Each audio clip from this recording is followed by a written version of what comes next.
Since deck building will be changing soon, I want to capture this moment in time. We have a comparison between the TCG and OCG of how they deck build. So first off, we're looking at a TCG virtual world list.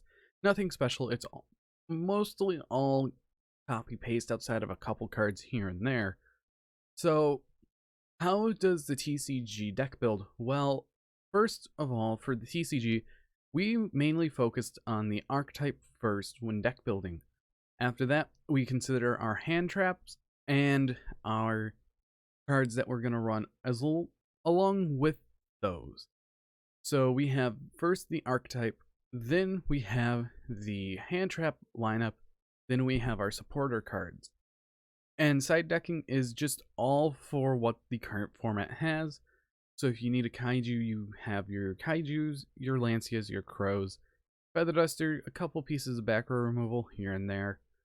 Also along with Dark Rule and No More, Red Reboot, and Solemn Judgment. Now, overall, this is standard deck building of what we've had for the past 6 years after Maxx C got banned, because Maxx C warped how deck building was, and Crossout Designator is going to do the same. Overall, what do I think what players will still do? They'll still try and force this old formula of going the archetype, then the hand trap lineup, or interruption lineup, and then the supporter cards, but that's not really going to work anymore because we have to follow what OCG has been doing. And this is how the OCG deck builds. First, they do their hand trap and interruption lineup, then they focus on the archetype, and then after that, the supporter cards or supplementary cards that are in the deck. So if we look at something like Virtual World, it's one of the easiest decks to compare.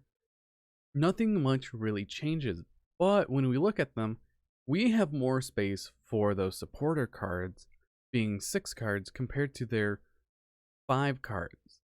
But they are also running more hand traps, and usually over in the TCG, we would be running triple of our Virtual World Heim Nyan Nyan, but I feel like 2 is better. Now, between the two different lists and what we have, it is kind of mind-blowing, but let's take a little deep dive of what their extra decks look like. So we have the one of Kaiju. They really like running their one-ofs here and there because it's very useful when it comes up here and there. It's a level 8 that if you could just Kaiju anything whenever you need. If there's a specific problem. Same with Nibiru, they're only running 2 because one of them's going to be banished off of Crossout, the other one's going to be used to actually wipe the board. Then we go to Lancia, the one card that they really want to play against certain matchups like Tri Brigade or anything that really banish heavy. Then we also have the final Maxx C, as we can see there remaining 2 siding 1. Now for things like the one of, well, after Lightning Storm and Feather Duster, because they run 2 and 1, not 3 and 1 like the TCG.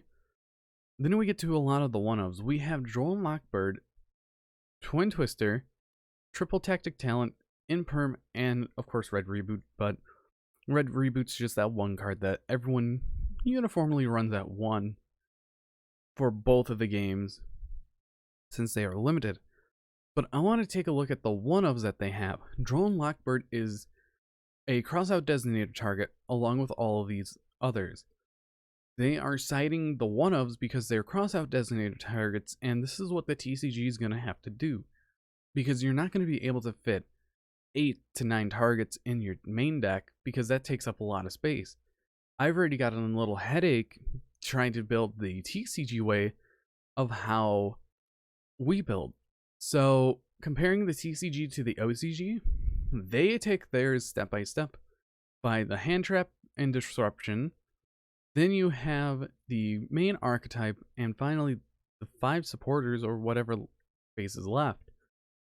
One of the things I would have done was Zoodiac, but Zoodiac really hasn't been topping that much.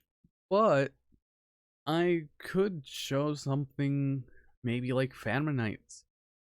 differences between TCG, OCG, but I'm not going to do that because they're running a small Zeus engine with Zodiac,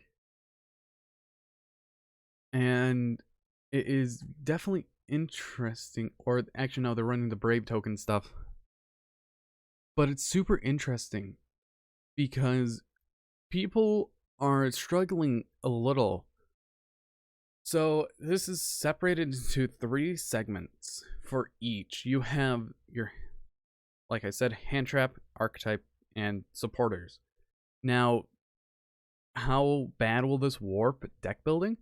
Let's take a look at something like this. Since Crossout Designator is being introduced into the game, how would you cut stuff out of this deck?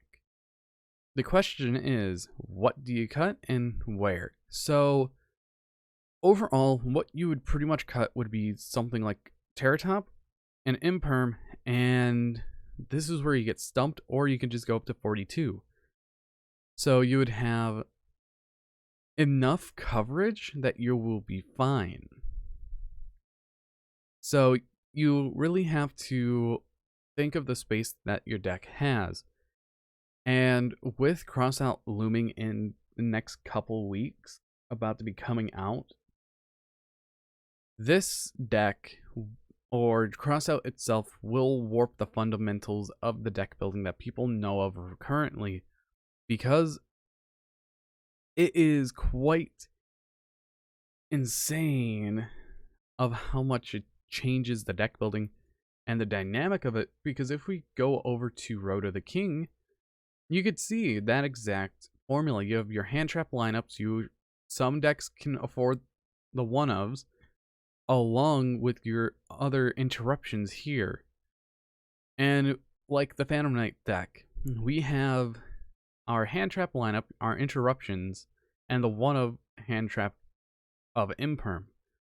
You can get away with the one-of the hand traps, but it's really dependent on what the deck, and if you're trying to force it in a deck, it's not really gonna work, because you're forcing something that 9 out of 10 times probably won't work. If we look at Tri-Brigade, you could just easily run the 2 hand traps because they have the space.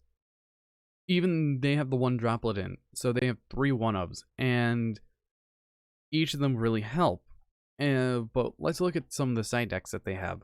You have 2 Kaiju, 2 Nib, 3 Lancia, 2 Token Collector for the mirror match. Then you have the one of Droll and the Tactics. Then the rest are staple. Then when we look over at Phantom Knights, they're running max amount of whatever. Then Tri-Brigade, they're running the 1 Nibiru, because they have 1 in the main deck. Double Lancia, double Droll, 1 Effect Veiler in the side, along with the 1 that's mained.